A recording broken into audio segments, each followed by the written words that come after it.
ईश्वर कृपा। सेठानी जी रोज कथा में जाएं और रोज सेठ जी को कहें कि आप भी कथा में जाया करो। सेठ जी नहीं जाते। एक दिन सेठ जी ने दुकान की छुट्टी कर ली, बोली कि चलो आज तू मत जाए, आज मैं जाऊंगा कथा में। बोले ठीक है, आप भी जाओ। सेठ जी पहुंचे। गांव के बड़े गणमान्य लोगों ने देखा कि सेठ जी आ गए,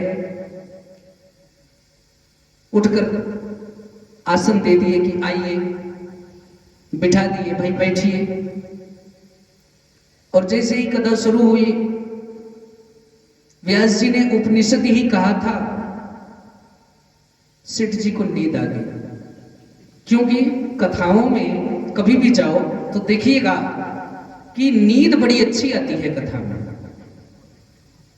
क्योंकि कथा में जाने से हमारे सारे चिंता दूर हो जाते हैं, और जब प्राणी निश्चिंत रहता है ना तभी सोता है, और जिसको चिंता होगी तो क्या सोएगा।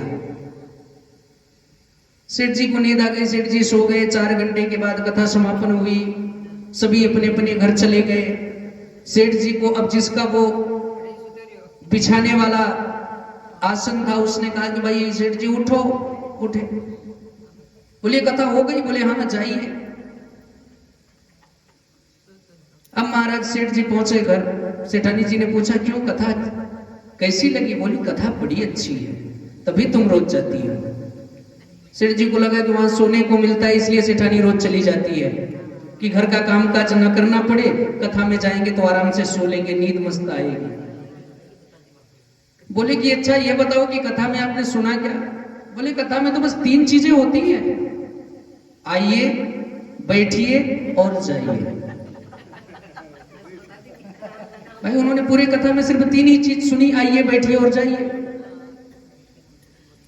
सेठानी जी भी बड़ी होशियार, बोली एक काम करो, ये महामंत्र है, इसका जाप करो आप। सेठ जी को एक तुलसी का माला दे दिए, बोले कि अब तुम जप करो इसी मंत्र का। अब सेठ जी शुरू हो गए, आइए बैठिए जाइए, आइए बैठिए जाइए, आइए बैठिए जाइए। रात का भोजन किए। भोजन के बाद सेठानी जी ने कहा सो जाओ। बोले नहीं, अभी 2-4 माला और कर लूं, क्योंकि वो सो लिए थे कथा में, और जो 4 घंटे दिन में सो ले, रात में जल्दी नींद नहीं आई उसे।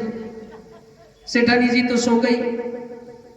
अब सेठ जी लाइट बंद करके अपने बिस्तर पर बैठे, आइए बैठिए जाइए, आइए बैठिए जाइए जप रहे। रात में आया चोर। जैसे ही चोर अंदर प्रवेश किया, सेठ जी ने कहा आइए। भाई वो तो माला कर रहे थे, आइए। चोर तेजी से और अंदर आया तो बोले बैठिए। अब चोर सोचा कि ये तो सेठ पहचान गया मुझको, सुबह ये पक्का पुलिस में कंप्लेन कर देगा। उल्टे पांव भागने लगा तो सेठ जी ने कहा जाइए। अब महाराज उस चोर को संपूर्ण विश्वास हो गया कि ये तो पक्का ये बनिया पहचान गया मुझको, ये तो अब कल कंप्लेन कर ही देगा। अब वो गया जो दूसरे घर से चोरी करके लाया था, वो भी सामान लिया, रुपया उठाया और सेठ जी के पास आ गया। बोले सेठ जी एक काम करना, इस बात को किसी से कहना मत, मुझसे भूल हो गई, जो मैं और जगह से चुरा के लाया हूं वो भी आप ले लो। अब सेठ जी ने, वो चोर देख के चला गया, सेठ जी ने तुरंत सेठानी को उठाया, बोले उठो भाग्यवान उठो, सुनती हो? सेठानी जी बोली क्या हुआ? बोले मंत्र सिद्ध हो गया। बोले मंत्र सिद्ध हो गया। सेठानी जी ने कहा कैसे? बोले कि ये देखो रुपया, ये देखो गहने पड़े हैं, सोना चांदी पड़ा है, ये सब मिल गए ये मंत्र करने से। सेठानी जी ने कहा कि महाराज जब तुम कथा से झूठे शब्द चुरा के लाए और आपको इतना लाभ हुआ, तो कहीं 4 घंटे की कथा के सच्चे शब्द को सुनकर आते तो यहां तो मिलता भी, वहां भी जाकर इसका प्रारब्ध बन जाता। ये है कथा का फल।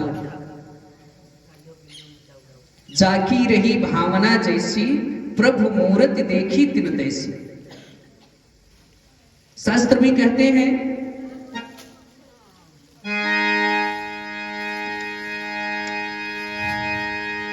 ज्ञान घर घटे नर मूढ़ के संगति। अगर मूर्ख प्राणी का सत्संग हो जाए तो हमारे ज्ञान कम हो जाते हैं।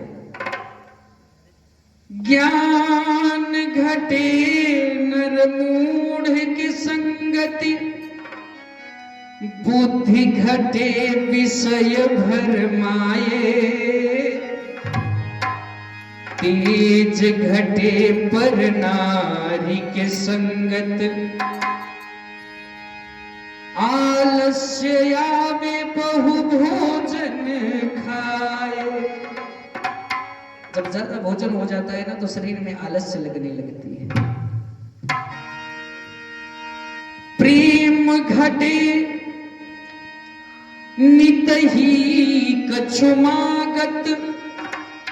रोज रोज अगर लोगों से मांगते रहो तो प्रेम कम हो जाता है। एक दिन मांग लो, 2 दिन मांग लो, रोज जब मांगने लगोगे तो प्रेम कम हो जाता है। अब ऐसा मत सोचना कि महाराज जी रोज मांग रहे हैं तो इनसे प्रेम कम कर रहे हैं। प्रेम घटे नित ही कछु मागत, मान घटे नित घर पर जाए। सागर कहे सुन रे मन मूर्ख, पाप घटे हरि गुण गाए। हम आप भगवान के मंदिरों में जाते हैं, मंदिर में गए, थोड़ा सा जल डाला, जल का लोटा भी छोटा ही लेके जाते हैं, कहीं वजन न हो जाए कि बाहर उठाना पड़े।